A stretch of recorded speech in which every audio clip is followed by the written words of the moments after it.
What is going on, everybody? Welcome back to Studs and Duds, where we recap the best and worst performers from the NFL week before. We're going to get right into it. Quick reminder, please do hit that like button. And if you are new to this, basically what we do is we go through game by game. We talk about whose stock is rising, whose stock is falling, who's playing the best, leading their team to some wins, and maybe vice versa, not playing so well and hurting their team's cause. And while we do that, you're going to see the movement in this week's Madden custom roster update, my own custom roster. So while it is a video game, if you don't care about Madden and you're just here for the football talk, that's perfectly fine. These ratings accurately show how I perceive these players in real life, so don't worry about it. All right, so let's get right on into it. We're going to just have a star of the week, no dud of the week, no Dave Gettleman award winner this week, just a star of the week, and it's going to be Patriots cornerback Stephon Gilmore, really throwing his name back into the ring for the Defensive Player of the Year conversation, something that was being discussed earlier in the year as he was playing lesser competition. Not that the Bengals are anything crazy here, but still, he's been so consistent over the course of the year, clearly the best corner in the NFL, probably the closest thing to a true, legitimate lockdown corner that we've seen since Darrelle Revis was in his prime, which says a lot in the modern NFL. And even Stephon Gilmore has gotten beat a time or two this year. It just goes to show you that there's not really a true lockdown corner in the NFL anymore. That time is kind of gone by the wayside just with the way quarterbacks play now and these modern offenses. But Stephon Gilmore about as close to it. So he's going to go up +2 here. And is now close to one of the highest rated players at any position on my entire roster.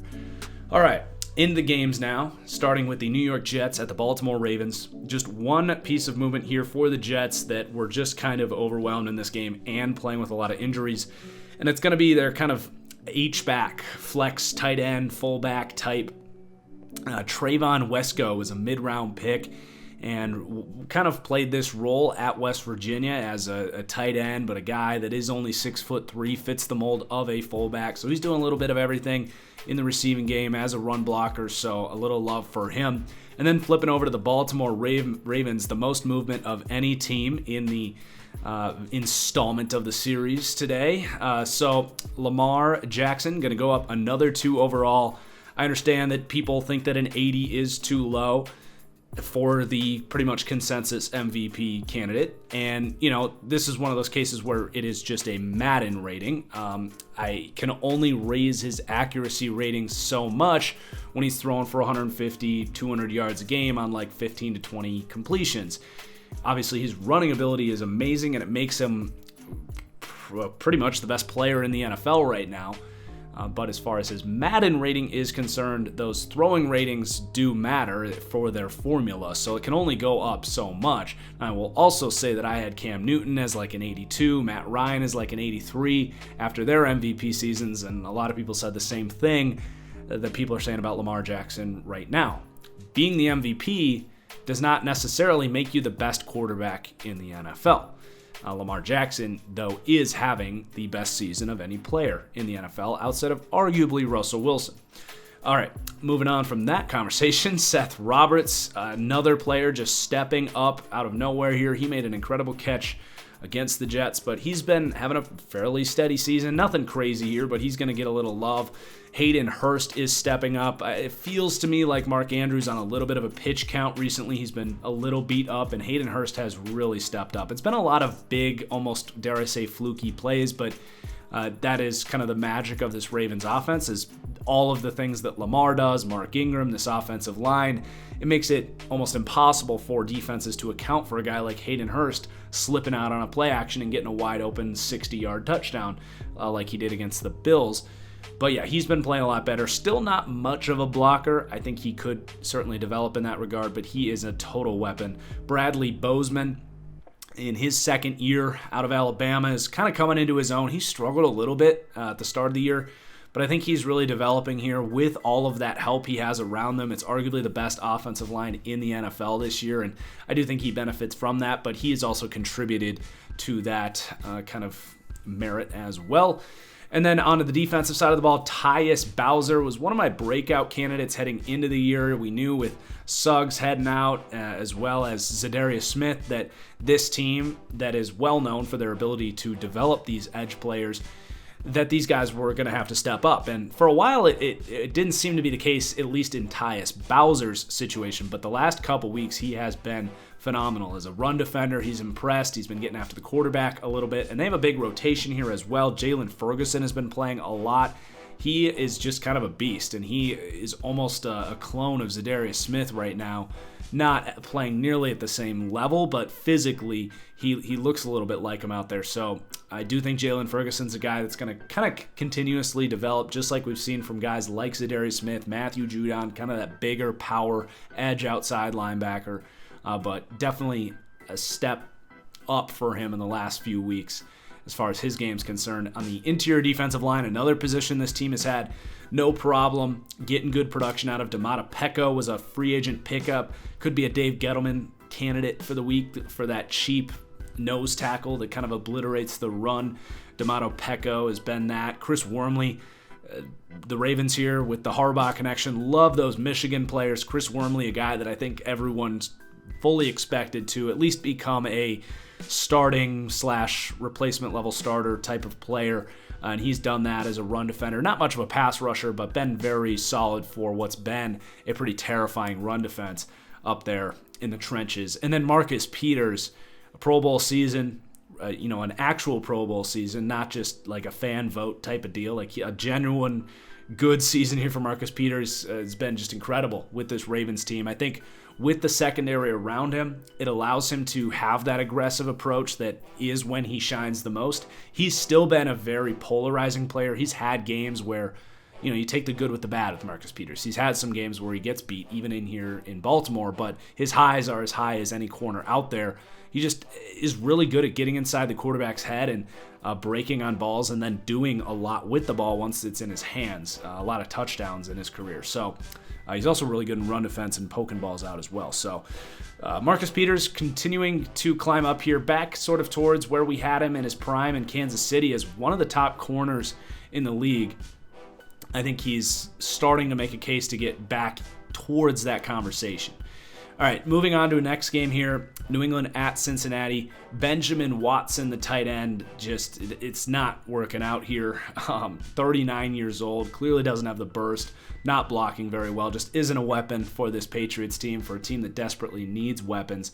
We talked about Stephon Gilmore, but just next to him, you got J.C. Jackson, who is looking like just a total steal for this Patriots team. He is probably one of the more under-discussed up-and-coming corners. I don't even know too much about his background. He was, a third or fourth round pick, maybe in a fifth round pick for this team out of Maryland last year. He's a really nice athlete, 4'4", kind of 40 guy. His movement skills show up, but it's his ball skills that really impress you. He hasn't been getting beat too much. This is one of the best secondaries in the NFL, and he has very much been a part of that. He was just dominant in the first 10 weeks of the season, but because of the competition, we were a little hesitant, but he's continued his high level of play. And to me, you're looking at the best secondary in the NFL, at least the best cornerback tandem. And then there's even more upside with how J.C. Jackson's future really looks here. And then Donta Hightower is going to come down. He just isn't really showing up and hasn't for a couple of years. Honestly, since really the Super Bowl, since he signed that contract extension, it's been a little harder to find him. He's always been that oversized, awkward Belichickian linebacker, but Kyle Van Noy has significantly outplayed him over the last 2 years, and this season he's getting outplayed by Jamie Collins as well. Now, those are really good players, and it's not that Hightower is a bad player, but he just isn't a coverage problem for opposing teams, and he hasn't been that same impact as a thumper. It's really been as a pass rusher, and it's not like he's been some crazy productive edge pass rusher either. So he's a good player, but I do think it was time to lower him. And I don't think there's a lot of Patriots fans that are going to disagree with that. This is an amazing defense, but Donta Hightower hasn't been a big part of that, to be completely honest. And then just one player for the Bengals here. That's going to be Carlos Dunlap. I'm noticing a trend I haven't really come up with a list of names, but this year seems weird with like a lot of 30, 31-year-old players hitting their prime, like at that time. And I don't know if it's just modern medicine or if it's a fluke or what, but Carlos Dunlap definitely at the top of that list. Like, he is just having one of his best seasons. He's been a good pass rusher, and he's always been a good run defender, but this year he's just obliterating the runs. So he's going to go up a little bit.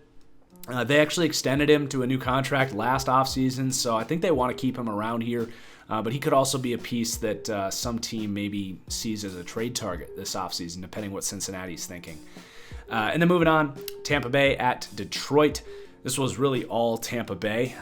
So Scotty Miller, Brashad Perriman, both these guys have really outstanding deep threat skill sets. Scotty Miller might look like your typical white slot wide receiver, but that's far from the case. He is an outside deep threat speedster, and he's showing it. Brashad Perriman, I like what we're seeing from Brashad Perriman. Well known, first round bust.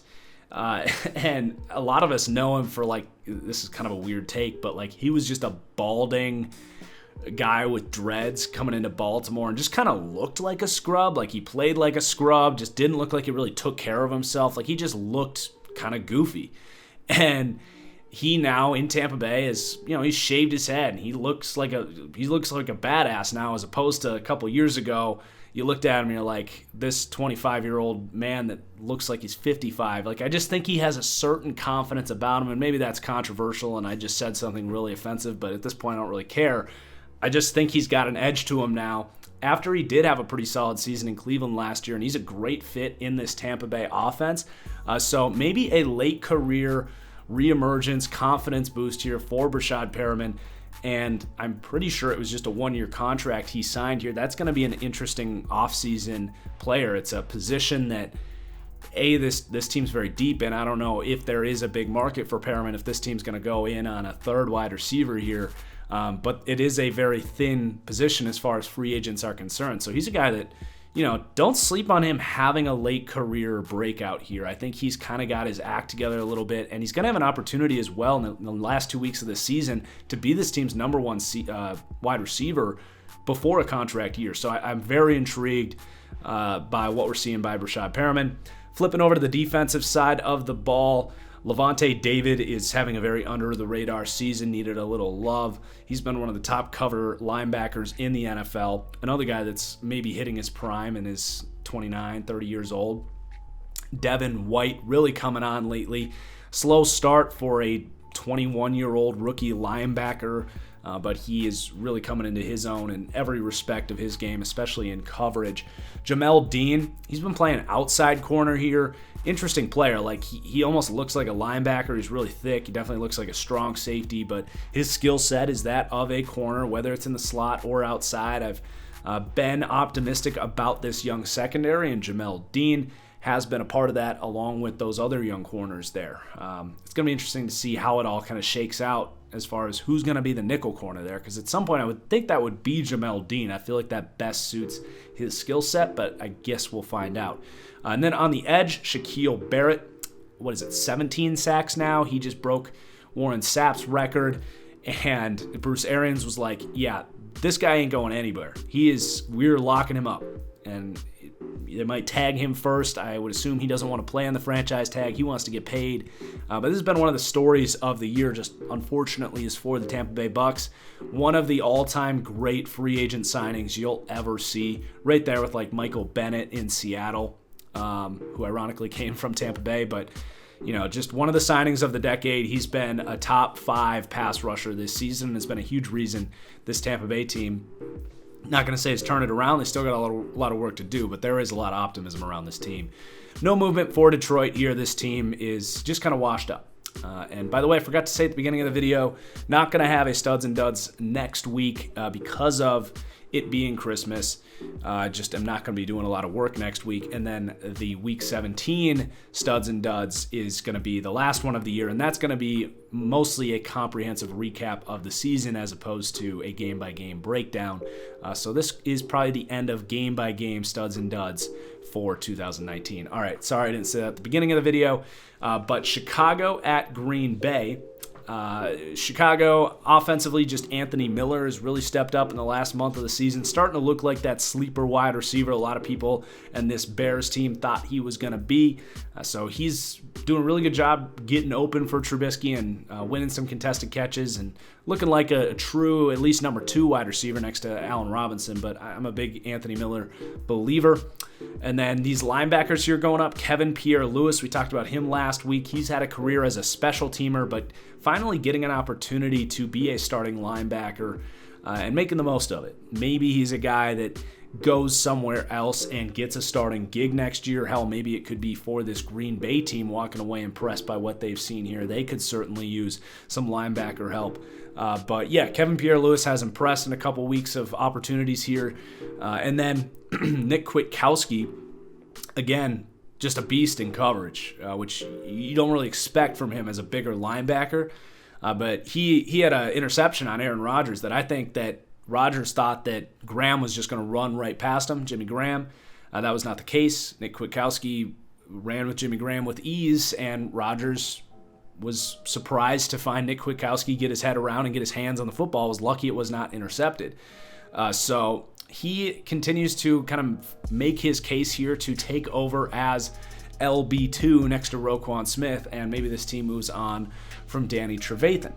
And then Khalil Mack is going to come down, obviously at a 97 overall. He's still the top-rated edge player in the game for me, but just not quite that transcendent level above everyone else like he was last year, so that should be reflected in the roster. Obviously, not going to say too many bad things about Khalil Mack. He is still incredible. And then for Green Bay, Marquez Valdes-Scantling continues to be one of the worst receivers at tracking a football, and in addition to that, fighting through any sort of arm contact. If he's wide open, he might catch the ball, but if there's anyone around him, he's made like 2 crazy contested catches in his career that I think get people excited about him. But for the most part, even if a guy shows up a little late and hits his arms after he tries to catch it, like he just has some of the worst hands you'll ever see, paired with an inability to track the ball, which is, quite frankly, outside of just ability to run fast, is the most important thing for a deep threat, which Marquez Valdes-Scantling is. The first play of this game, Rodgers hasn't been perfect this year, but he has not been helped. I mean, he would have had an amazing game here against Chicago. The first play of the game, they uncork a beautiful play-action shot, something that has benefited guys that have received a lot of praise this year, guys like Lamar Jackson, Kirk Cousins, Jimmy Garoppolo, the list goes on and on. They drop a perfect play. Valdes-Scantling creates some separation, but Rodgers, against double coverage, drops a beautiful throw in there about 65 yards downfield. Should have been good for about an 80-yard touchdown. And Marquez Valdes-Scantling just alligator arms it right through him. So, I'm not trying to make all the excuses in the world for Aaron Rodgers. He's been holding onto the ball a little bit too much. Hasn't been quite as decisive. I thought he was pretty decisive this week. But I think when you see what happens with a guy like Marquez Valdes-Scantling, and also Devontae Adams, who has been dropping balls at a very high rate this year for what you would expect from a true number 1, and not winning those contested balls, he's just having some trust issues. It's something he's got flack for with every aspect of his life. But I think the game has maybe sped up for Rodgers a little bit as he's lost a step, but also I just don't think he has a whole lot of confidence in putting these guys in situations to win 50-50 balls, and honestly, I can't blame him for that after what we've seen this year. And then on the offensive line, Elton Jenkins, +1, 71 to a 72. This was an outstanding pick in the second round. This team definitely needed some youth and depth on the offensive line. They didn't really have that sixth man to come in here, especially on the interior. If they had an injury, they lost Lane Taylor for the season, and Elton Jenkins has stepped in and, quite frankly, been better. And then Shannon Sullivan, kind of a no-name guy, but if you've been watching Studs and Duds, you're used to him going up just a tick every week. Undrafted free agent kind of guy out of Georgia State, but he plays a little bit of everything, a little free safety, a little strong safety, a little nickel corner.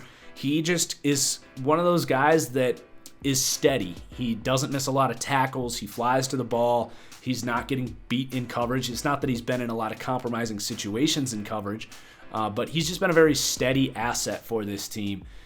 So he's contributing to what's been a pretty good secondary this year in Green Bay. Moving on, Houston at Tennessee. So Carlos Hyde, time to give him a little love. He's just been very steady all year. Was a great pickup for the Texans to get that power back in there. Roderick Johnson's getting some opportunities due to some injuries on that offensive line. He's a guy that didn't work out in Cleveland, was a later round pick. He's been slowly taken up because he's been this team's swingman, their sixth tackle. And when he's been in there, he's been fairly solid. And then Max Sharping was a second-round pick here, tackle in college who's converted to guard. And he's been really bad as far as his run block grades, but they clearly are appreciative of what he's doing as a pass blocker. So he's going to go up quite a bit in the pass blocking ratings this week, but those run block ratings are going to come down because he is one of the worst guards as far as run block grade goes by PFF this year. And then for Tennessee, lots of movement here. Jonnu Smith has just completely burst onto the scene here. He still struggles as a blocker, but his speed shows. His ability with the ball in his hands is quite frankly elite. Between him and A.J. Brown, who's going up yet again here, it is tough to tackle these guys. I mean, that's a lot of speed, energy, physicality, and size to deal with when these guys get the ball in their hands. So, and then you got Derrick Henry to deal with as well. So playing this Titans team is definitely intimidating right now, and it's been fun to watch. And then Jack Conklin's having a really nice season. He might be having his best season of his career, at least since his rookie year. He's had his ups and downs after his rookie year, but this has been a great year for him. Ben Jones, I want to say he's currently the highest rated center on PFF right now. Just another guy who's having one of those late career surges. And they let a lot of these interior guys go, but they held on to him after he's had his ups and downs. But I mean, they're very glad they held on to him. He has been a rock, and he's been mauling dudes too in the run game. He's been a big piece of Derrick Henry's success, I think. And then Kameli Correa, he's gone up once already this year for this team. He's just a rotational, versatile edge outside linebacker. Really good coverage guy out of that position. Good athleticism to kind of burst out of his kind of two-point stance out of that edge position and get in good position in the flats and the curl flats as well. So, he's doing that pretty well. Still not much of a pass rusher out of that position, but he's been a good run defender with his ability to contain. So just a decent asset to rotate in here. Did a pretty good job dealing with Deshaun Watson in the contain game this week. And then Jayon Brown continues his outstanding season. It's a good year for UCLA linebackers. Not necessarily for Myles Jack, but Jayon Brown and Eric Kendricks for the Minnesota Vikings have been two of the top cover linebackers in the NFL this year. Jayon Brown burst onto the scene last year. They drafted Rashaan Evans before Jayon Brown broke out in the first round. And Evans is kind of an afterthought with how well Jayon Brown has played, and that's good. That's an embarrassment of riches here for the Tennessee linebacker room. And then Harold Landry has, maybe you can't really point to a single game where he's been just obliterating teams, but he's been getting like a solid 4 or 5 pressures every week. I think he's getting closer to 10 sacks if he doesn't already have it. He's a guy that I loved coming out of the draft. It's kind of a one-trick pony finesse rusher. But this year, he's really stepped it up as a run defender as well and has been a full-rounded edge player for this team. So he's creeping up towards his ceiling, which to me is that of a number 1 edge player. And then the next game, Denver at Kansas City. I do have a note on Drew Lock. Some people were mad that I did not raise him after his first 2 starts. I mentioned that I kind of liked Drew Lock and had him rated there the same as both Daniel Jones and Dwayne Haskins. Sorry about that. And people were mad that I didn't raise him, and I was like, it's 2 starts. Let's see how he continues. And sure enough, he came out and played really miserable in this game. So he's not going to go down for that, but definitely glad I didn't raise him up last week. Tim Patrick is getting some good playing time here. He's fine. He's a big-bodied guy with some good hands, but what's his name? Deshaun Hamilton just hasn't worked out for this team as their number 2 wide receiver. This is a team that's going to be right there in the market with a lot of teams in kind of an arms race to get wide receivers. Obviously, they had that in Emmanuel Sanders and traded him away. So I look for Denver to definitely look to address this wide receiver room. And then Jonathan Harris in his first game here in Denver, after they picked him up from the Oakland Raiders, maybe even in their practice squad, I don't remember, but another kind of cheap pickup who played good run defense this week. And then Chris Harris, so like I could have made him the dud of the week, -3, 89 to an 86, but I didn't think that was fair because that would imply that he had a really bad week. And he kind of did. Like he got roasted by Tyreek Hill once this game, but that happens. It's Tyreek Hill. But you just look at the course of his season, they've kicked him out to a full-time outside corner, and he's kind of shown that he can play it. And over the course of his career, he's mostly been a nickel guy, but he's, stepped outside at times in his career. But he's shown that he's not an elite outside corner. He's still good. But as an outside corner, you do got some question marks. He's 30 years old, probably set to be a free agent here. So just time to lower him a little bit here. And then for the Chiefs, I do have to issue an apology. Travis Kelce, I lowered him last week. He just hadn't been having, to me, the same season that he's had in past. Just hasn't been that elite impact. But I think maybe it was just a result of this team. Just things just haven't gone the way that you would hope here in Kansas City. So Travis Kelce, I'm going to give him everything I took away from him last week. +2, back to a 90. He was dominant. He had his best game of the season by far after I lowered him last week. That seems to be a trend with this series sometimes. So flipping that back, proved me wrong. He's still an elite presence on the field for sure. And then the two safeties going up. Tyrann Mathieu has been a versatile cover threat for this team. Just out there like one-on-one coverage against Cortland Sutton. It was on Noah Fant in this game. Or was it Sutton? All I know is people were pointing out the size difference and how he was able to still go up and break up a well-thrown ball. But he's been great. Juan Thornhill's been great playing free safety here. He's a guy that I kind of saw as more of a nickel corner, strong safety coming out of Virginia. But he has really thrived as a free safety, which was just good scouting by Kansas City. He's been a total stud there and has had really good instincts to come in and break up passes and also create some turnovers as well. So he's been a good piece for that defense that's really surprising some people lately. All right, moving on to the Miami Giants game. A little less movement in this one. So for the Dolphins, Vince Beagle continuing to be a steady force. Had a really nice interception, dropping back into the coverage. Kind of out of that edge outside linebacker 4-3 under hybrid role that he plays in this Bill Belichickian defense. So he's just been a perfect fit here. I can't remember. They didn't extend him. They extended Eric Rowe. But I think Vince Beagle's a guy that they definitely want to extend. The Dolphins have just been kind of trying out everybody, not just on their team, but like just picking up guys like Zach Sealer here. Just playing the free agent market. I think I saw that they broke the record for the most players started on a team in a season, and there's still 2 weeks left. So that's just crazy. But I think that's the right thing for them to do. Just try to find guys out there that can play. And maybe they found something in Zach Sealer here, who got released from a very talented Baltimore Ravens defensive line. Was a late round selection by that Ravens team, so they know how to evaluate that position. So maybe they found something here, limited time, but played well when he was out there, so we'll monitor him. And then for the New York Giants, Nick Gates, I think he was an undrafted guy out of Nebraska in his second year here. This is the second time this year he's been kind of forced into action. He's started a game, or at least played a lot of reps at tackle earlier this year, and now he played guard. He's been good in both of those appearances, so that would be a huge plus for the Giants if they've found kind of a sleeper undrafted lineman.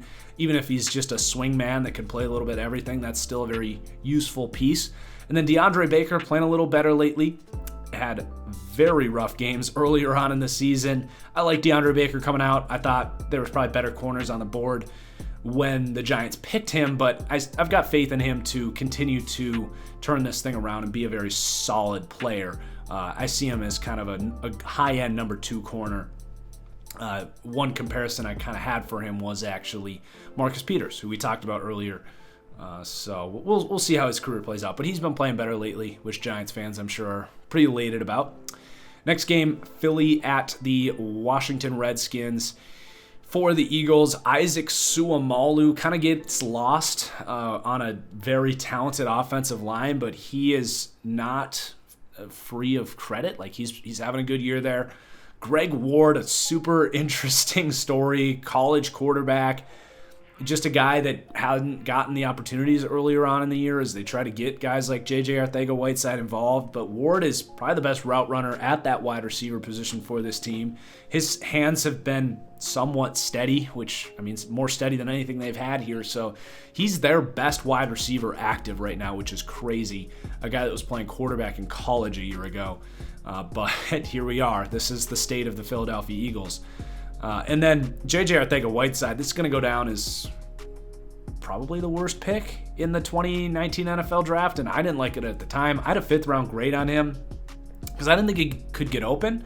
But the fact that he's basically been the Eagles' version of Jimmy Graham for the Packers, where, like, yeah, he's big and he technically runs a fast 40, but you try to throw the ball to him anywhere remotely close to a defender, and he just isn't physical at the point of attack. So, like, he's this big, oversized receiver, but he's not using his size well at all. So he's a wash. He does not deserve to be starting right now, but they need him to because they're just so roasted at talent right now. And then Miles Sanders, he might be the best wide receiver on this team right now. He's going to go up. He had that beautiful catch in the back corner of the end zone, but they're just getting him involved in the offense, which they need to do. They need to find playmakers on this team that they can lean on. I like Carson Wentz a lot, but he does need help. So Miles Sanders has been a part of that. This game against the Cowboys this week is going to be very interesting, what the Eagles try to come up with to get themselves into the playoffs. And then Hal Vaitai, I'm not going to try to say his name. I've been hard on him, but he's been good the last couple weeks with Lane Johnson dealing with injuries. So Hal Vaitai going to get a little love. I still think that they should probably play Andre Dillard over him, but, you know, I get it. Play the veteran. And then Fletcher Cox just hasn't had that, like, absolutely elite season that he had last year. He's going to come down a little bit. Still a big presence, but his pressure rate's about half what it was last year. And then Rodney McLeod continues his fall as well, minus 176 to a 75. And then for the Redskins, Terry McLaurin, I mean, I've said this before, but when you can look as good as you have looked at wide receiver with just hot garbage around him, it says so much about him. And it's weird because when he was at Ohio State, everything was perfect, and he didn't really do a whole lot. Like, he was fine, but he wasn't the focal point of that offense like he is here in Washington. So he's awesome, and if they can just get some stability, he could just be incredible. He could be, you know, every player is a little different, but he does remind me a little bit of Keenan Allen, just the size comparison, but also he runs outstanding routes. But, you know, he's some combination of like Michael Thomas and Keenan Allen, but he's faster than both those guys. So I don't know. He's a very unique player. Very bright future ahead for Scary Terry, even though that's not his nickname. He hates that, but I'm just going with it. Anyway, Landon Collins, minus 2, 86 to an 84. He's fine. They paid him too much. Everyone knew it when it happened. He's just never been a great cover guy, but he hasn't been that threat as a run defender on this team either. He's just a solid safety. It is pretty crazy that he got so much more money than Adrian Amos, who quite frankly is probably a better version of what people want Landon Collins to be. But, you know, it is what it is. He's a big name. And then Seattle at Carolina.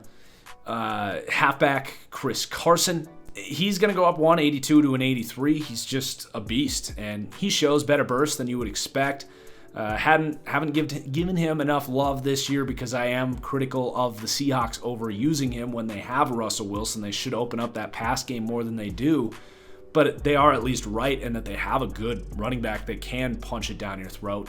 Poona Ford has been a steady force as a run defender this year, so he's going up. I love undersized defensive tackles who can get that leverage and fire off the ball like Poona.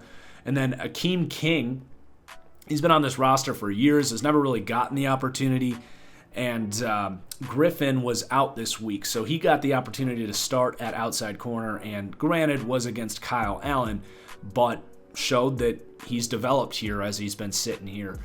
So he's going to go up 1 for a good performance in the opportunity this week. And then just a note on Ugo Amadi. He got a lot of playing time in the slot this week. I think Quandre Diggs was dealing with some injuries. But he's a player I really like out of Oregon. I've got him nicely rated, so he's not going to go up, but definitely got to keep your eye on. My comparison for him was LaMarcus Joyner coming out of college. And then for the Carolina Panthers, not a lot of movement, but Stacey McGee, a cheap pickup, has been playing good run defense, getting about 20 snaps a week here.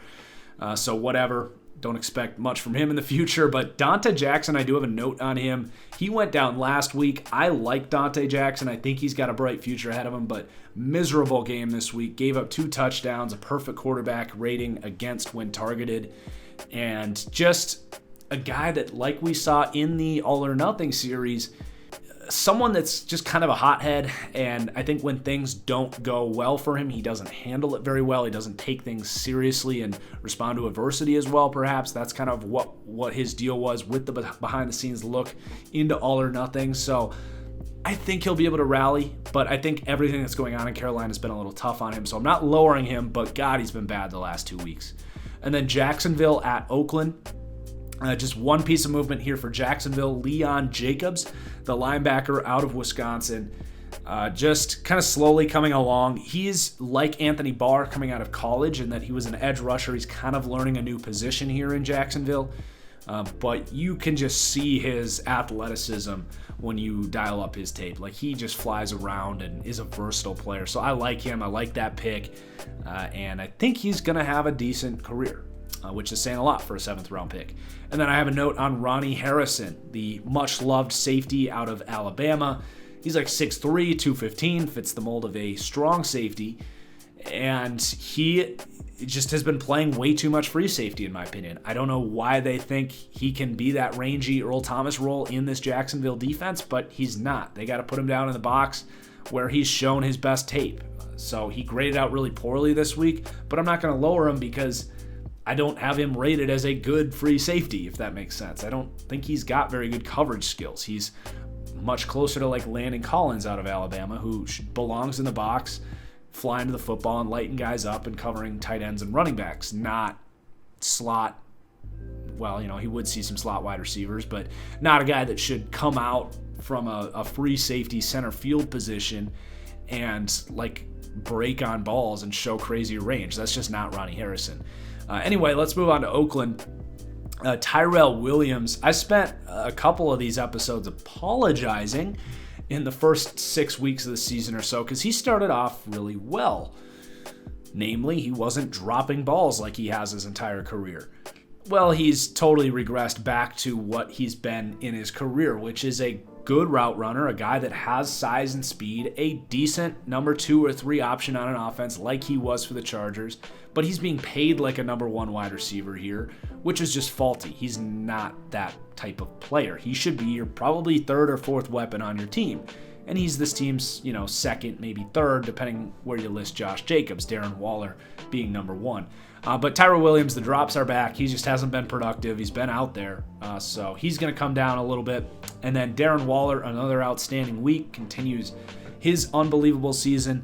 And then edge Clelin Ferrell, still really struggling as a pass rusher. He's getting a little better in that regard. Still wouldn't say it's a great pick, but I will say that he's using his size to his advantage. He's using his instincts and high football IQ to his advantage as a run defender, where he's been a top run defending edge guy. So that's at least, he's doing something right, which is a step in the right direction. So Cleveland at Arizona. For the Cleveland Browns, Nick Chubb, time to give him a little love. He's having an extraordinary season, one of the most productive, if not the most productive running backs in the NFL this year. And then Damian Ratley, whatever. He's getting some playing time, made a couple catches this week, going up. Mac Wilson, +2, similar to what we said earlier in the episode about George Kittle. Sorry, not George Kittle, Travis Kelce. Lowered him last week, said he's having a bad season, and here he comes out and just has a beautiful pick, highest rated player in the game, and kind of shows what he showed in the preseason, which was good coverage skills that were not really present for the course of this season. So I like Mack Wilson, just haven't really shown it in regular NFL games yet until this week. So giving him the one overall that we took from him last week and another one, because it was just an outstanding game for him, and I do like Mack Wilson. And then Brian Cox on the edge was a pickup here. He's playing good run defense, whatever. Moving on to the Arizona Cardinals, Damiere Byrd, former Carolina Panther, a speedster, kind of regarded as just a kick returner, but Cliff Kingsbury sees him as a weapon, a guy that can create separation with that speed, and he's coming into his own, having some confidence. He had 6 catches this week and has been really a feel-good story, an impressive guy who's maybe carving out a role as a 3rd or 4th wide receiver for this team moving forward. And then Kenyon Drake, what do you have, 4 touchdowns this week, 140 yards. He's settled in. This is a great fit for him. And David Johnson's going to come down. He does look slower to me, just isn't the same explosive player. But it's not that he's been bad when he's been out there. I just think I look at these 2 running backs. I look at this offense that loves to spread the defense out. Kenyon Drake's skill set just better fits, more specifically his explosiveness better fits this offense, and that's why he's getting all this playing time and all these touches. David Johnson to me is almost a surefire trade target, and I don't think they'd get a whole lot for him, and he does still have a big contract, so it makes things complicated, but David Johnson just isn't a part of this team's future. He could certainly be a good fit. Like, can you imagine him in like Buffalo, where he can take advantage of his physicality? That would be a great fit. So I would look at the Bills maybe, send a 3rd or 4th round pick to Arizona. It's out of conference, and it'd be a big upgrade for you. And, him and Singletary could be a good punch. So then Justin Murray at right tackle. He's going up. Just been a good find for this team. He's been a good pass-protecting right tackle. I think he is protected by how quickly this team gets rid of the ball, but he is having a good season. And then Jalen Thompson, he's hot. He's going up. A supplemental draft pick who's been a good free safety for this team. And then not going up here because he has had his struggles, and it's just 1 week, but Patrick Peterson had his swagger back this week and had an unbelievable game. Looked like his old self, so he could very quickly get back for me into the top corner conversation heading into this year. I had him right there with Jalen Ramsey and Stephon Gilmore. He's fallen behind Gilmore for sure, but he could get back in that conversation, especially if he plays like he did this week. And then Minnesota at the LA Chargers, or at home against the home team LA Chargers, was like all Vikings fans. But anyway, Mike Boone going to go up +2. He's been a preseason superstar, but hasn't really gotten those opportunities in the regular season. He's a really twitchy, explosive guy, and we're going to probably see a good bit of him at least this week against Green Bay. I like him as a player, so definitely a player to keep an eye on there. Kind of a high upside, under-the-radar player out there, so definitely keep an eye on Mike Boone. And then edge, Danielle Hunter, leads the NFL in pressures this year. He's gotten lucky enough to go up against the Chargers offensive line this week, and who did he have the week before? It wasn't pretty. It's escaping me, but he's had some good matchups the last few weeks, but that's not to take away from him. He's the youngest player, I think, to ever reach 50 sacks. Dude's a total stud. Definitely a top 3 edge player in the NFL, and deserves a card or two in the hat for Defensive Player of the Year. Anthony Harris has been a stellar free safety for this team. He needs to go up. He's just been a rock as a cover guy there. And I'm sure Harrison Smith is glad to have that rangy center fielder next to him so he can, be more of that box safety and be more of that aggressive guy closer to the line of scrimmage. And then Trey Waynes, he's just been steady. He's had some rough games this year, but he's the one guy on this team that Zimmer looks at and says, you're playing the entire game. All these other corners are rotating, and Mike Hughes is the one guy that's maximizing on those opportunities. Xavier Rhodes continues to lose playing time. I don't know if he's hurt or what, but I mean, this is the end of an era for me with Xavier Rhodes. He's as good as gone this offseason, and it's in large part because Mike Hughes, their first-round corner from last year, is stepping up and showing why they had him as a first-round player. So the corner's going up a little bit here in Minnesota. Armin Watts was a late-round selection out of Arkansas that I liked. He's been getting some more playing time lately and looking okay there. And then for the Chargers, Hunter Henry's actually been pretty disappointing lately. A lot of key drops, not fighting through contact as a receiver, and his blocking's been a lot worse as well. Not that he has the best tackles to help him block. That could certainly not be helping his case, but he is going to come down -1. And then Damian Square, a veteran out of Alabama, kind of, hitting that 30-year-old window we've been talking about. Rams at the Dallas Cowboys. For the Rams, Tyler Higbee, really the only one on this offense that wanted to show up this week. This was one of the more depressing showings you'll see. So he's going to go up. No one else on this offense is. And then for the defense, Darius Williams. He opened some eyes in the preseason with some big plays and really hasn't gotten an opportunity this year. Did find it kind of interesting that he was playing full game of snaps and Nickel Roby Coleman was not. So something to monitor. Roby Coleman's been fine this year, but do they see Darius Williams as a potential upgrade in the slot? As a guy that maybe they want to play outside? I don't know, but definitely a player worth monitoring there. And then Eric Weddle just has not been the same. He's getting up there in age. He's not a terrible player, but he just hasn't been much of an impact and has been giving up some big plays, frankly. So he's going to go down 81 to an 80. For the Dallas Cowboys, Tony Pollard. Zeke's been good too, so I get it, but Tony Pollard just looks so explosive and like a guy that this team should involve even more as a part of their offense. On the season, he's, 5.8 yards per carry. He's a better threat as a wide receiver, as Ezekiel Elliott, so he's just been a great find. He actually reminds me a lot of Aaron Jones. He's almost identical height and weight combo, similar explosiveness and ability as a receiver. So I like what we're seeing from Tony Pollard. A lot of Packers comparisons today, but it is what it is. La'el Collins continues to emerge as not just one of the best right tackles in the NFL, but one of the best tackles in the NFL. We've talked about how good the value was on that contract they gave him before the year, and that's just looking better and better and better. To me, I still think it's kind of dumb that the Dallas Cowboys were able to sign him as an undrafted pickup basically because of everything that happened to him pre-draft. Definitely a lucky break for the Cowboys to kind of lure him in because he had a lot of interest in going to play for the Cowboys. He basically got to pick who drafted him and then hit free agency sooner because of whatever happened. So it doesn't really sit right with me the way that played out with the whole draft deal with him. But regardless, it's been a great find for the Dallas Cowboys, and they beat the rest of the league to the punch again, getting him on a bargain contract. Lane Johnson just got close to $20 million a year. La'el, I think, was close to 10, so that's a huge steal for them.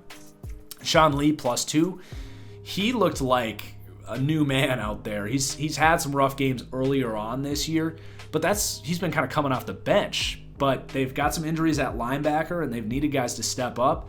And Sean Lee looked like his old self in this game. So we'll see if it was just a flash in the pan and kind of a big must-win game, or if Sean Lee is back. And if he is, that's a big boost to this defense. All right, next game, Atlanta at San Francisco. Grady Jarrett was outstanding in this game. He's been awesome all year, so he needed to go up. He's one of the premier do-it-all three-down linemen in the league. And then Jacob Tuioti Mariner continues to be a good rotational run defender in this Seattle 4-3 scheme that likes those oversized defensive ends on first and second down. And then San Francisco, George Kittle continues his climb. Now one of the top-rated players on my entire roster. Certainly in 2019 has been a top 3 or 4 player in the NFL. This week, I've noticed it every week, but even more so this week. When he gets the ball in his hands, his ability to, whether it's break a tackle or find the first down marker or fight for enough yardage to get it, he is just something else when he gets the ball in his hand. He's maybe the hardest player in the NFL to tackle right now. And then Marcel Harris, the safety that had that amazing strip of Lamar Jackson in that big game against, obviously, the Ravens a few weeks ago. Did have a couple hiccup games after that. A ton of whiffed tackles. Had 5 missed tackles in the time since then. But did have a good game this week. And then Fred Warner deserves some love. He has been certainly one of the top cover linebackers in the NFL over the last 6-7 weeks. Quan Alexander's been out, and Fred Warner has taken over the true middle linebacker position there, and man, they are happy to have him there. And then just a note on a slot cornerback, DJ Reed, got a lot of playing time here. I liked him coming out of Kansas State as sort of your typical 5'9" slot corner who was a productive player in college, but you knew was going to fall in the draft because of his height. They ended up picking him up late, and he gets kind of his first starting amount of reps as a slot corner this week and looked pretty damn good. So a note on him. I do like him, so he's not going up, but definitely a note on his performance there. All right, Buffalo at Pittsburgh. A lot of defense in this game, not a whole lot of offensive players impressing themselves. So for the Buffalo Bills, Trent Murphy has been a rock in run defense. This has been one of the most disciplined, successful run defenses in the league. And not Trent. Did I say Trent Williams? I meant Trent Murphy. But Trent Murphy's been a stud, lengthy edge guy.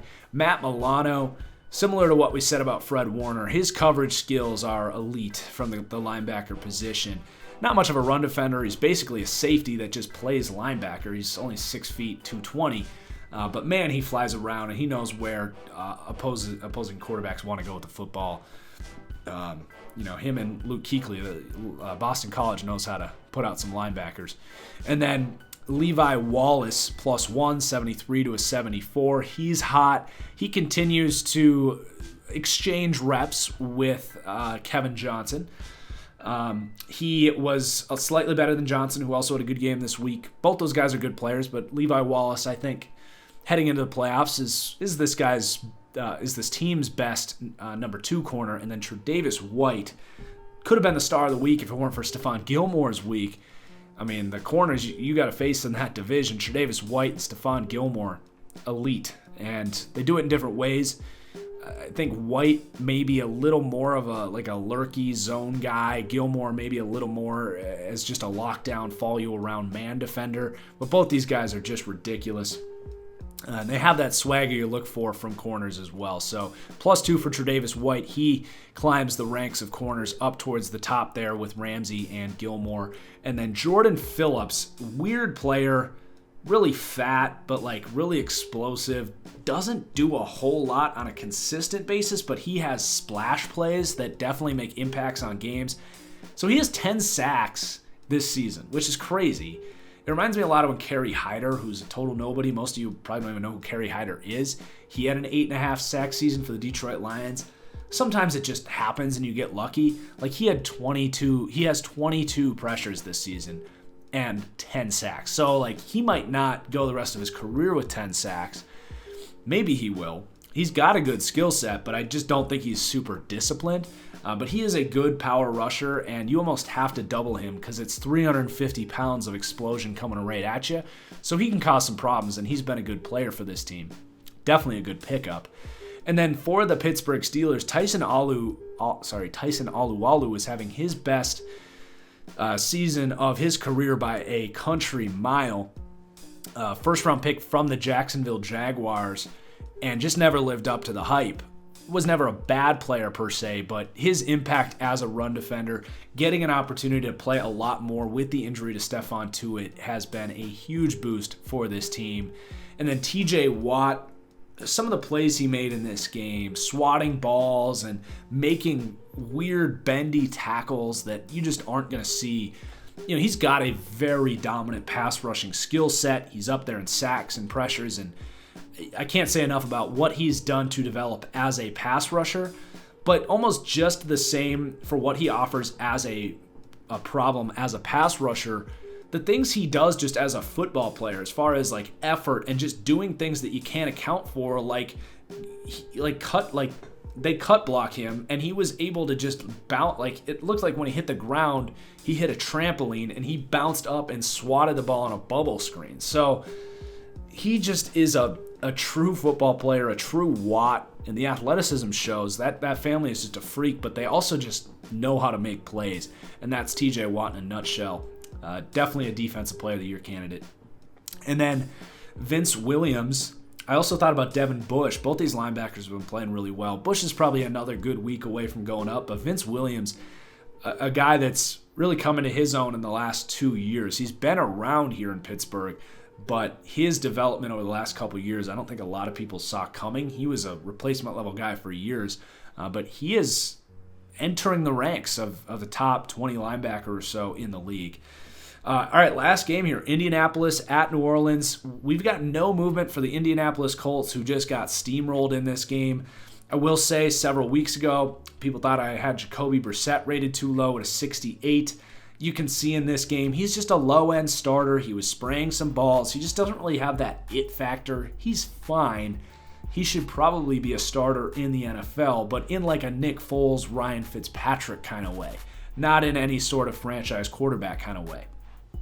So he's staying put at 68, but I do think that's a good rating of him for now.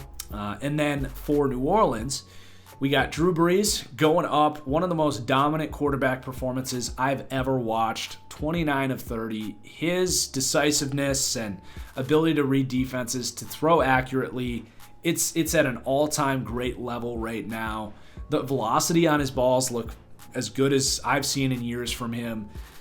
I'm excited to see, like, how does he look if he's got to go outside in the playoffs? Like, what if Seattle and Green Bay end up with the 1 and 2 seeds and he's got to go into a cold weather outdoor game? I am curious to see what his arm looks like in those situations. But to me, Drew Brees is the best quarterback in the NFL right now, playing at the highest level. It's just really hard to defend him. And I will say the Colts run kind of a basic, simplified defense. They've been sort of that Seattle scheme that is much more a simplified scheme, but they do that so that their players can play fast and know their responsibilities and not give up big plays. But a guy like Drew Brees is going to see those zones and just carve it up, and that's what happened.